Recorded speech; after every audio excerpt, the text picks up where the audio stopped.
Threatening notes. Romantic rendezvous gone wrong. Not every murder gets solved. For all the amateur sleuths out there, we've collected the United States' 5 most notorious cold cases. The Zodiac Killer. Those newspapers published not only the killer's letters, but also the ciphers he sent along with them. The papers encouraged the public to help decode the secret messages. One text, known as the 408 cipher, contained the message, "I like killing people because it's so much fun." Another, the 340 cipher, wasn't decoded until 2020. It began, "I hope you're having lots of fun and trying to catch me." But the letters and the decoded ciphers haven't been enough to crack the case. Though several suspects have been investigated, the Zodiac Killer's identity has never been proven. The most scrutinized suspect, schoolteacher Arthur Lee Allen, was institutionalized in 1975 for unrelated crimes. And when we consider the theories that the killer was active before 1968 and well into the 80s, we have to admit that we don't even know for sure how many people he killed. JonBenet Ramsey. No suspects have ever been arrested for the murder of JonBenet Ramsey, a 6-year-old beauty pageant winner found dead in the basement of her family's Boulder, Colorado home on December 26, 1996.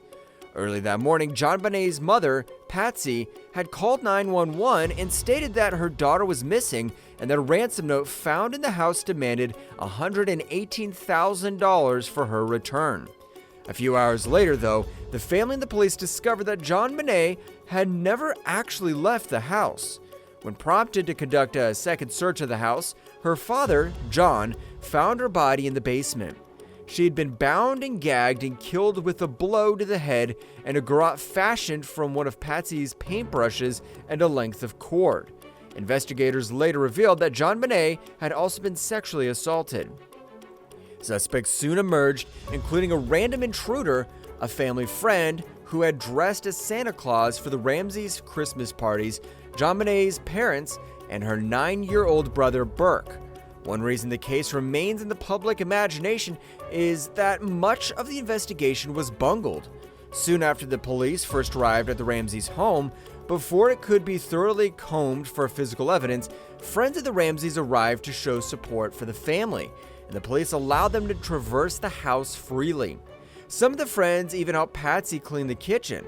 If conclusive physical evidence had existed, it was almost immediately destroyed. The Black Dahlia. On January 15, 1942, 22-year-old Elizabeth Short was found dead out in a residential Los Angeles. Her body was so mutilated that the woman who discovered it, a mother on a walk with her younger daughter, thought she had stumbled upon a mannequin. The case was an immediate sensation. Short was soon nicknamed the Black Dahlia, in reference to her alleged penchant for sheer black dresses and to the 1946 film noir The Blue Dahlia, which featured the murder of an unfaithful housewife. Short was characterized as a flighty party girl with a record of underage drinking. Apparently, developing a catalog for a young woman's exploits was more exciting than mourning her loss. Letters the alleged killer sent to the police only exacerbated the media frenzy. Ever since Short's murder was deemed a cold case, amateur sleuths have presented their own solutions.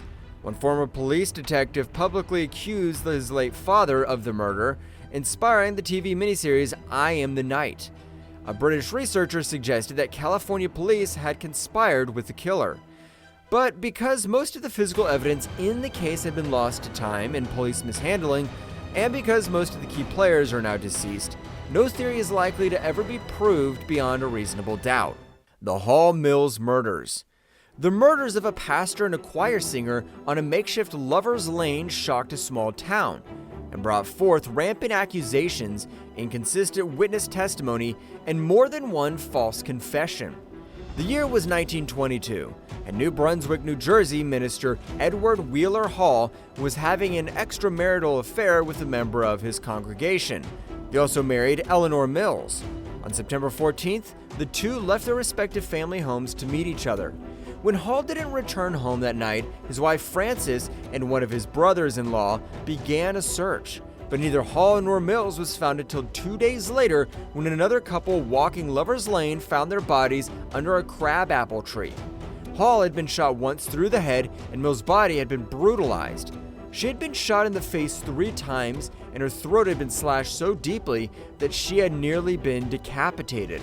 Later, an autopsy revealed that her tongue and larynx had been cut. After they had been killed, the couple's bodies had been arranged in a near embrace. The case was clearly personal. Though Hall and Mills' affair had apparently been common knowledge around town, both of their spouses claimed to have been in the dark, an assertion that struck investigators and the tabloids, which seized upon the story immediately as highly suspicious. Frances, along with her brothers William and Henry Stevens, were considered prime suspects. But try as they might, the prosecution could find no evidence to convict the siblings.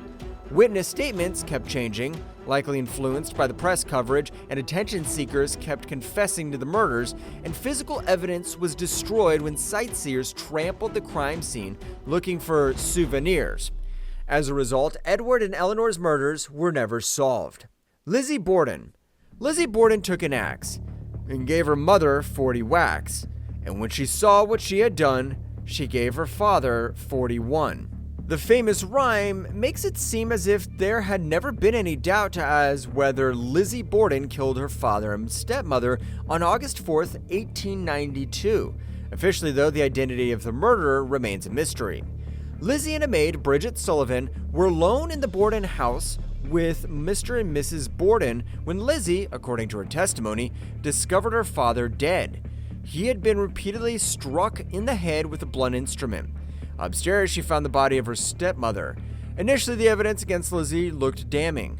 She had been recently attempted to purchase prussic acid, a poison, and was alleged to have burned a dress in the stove.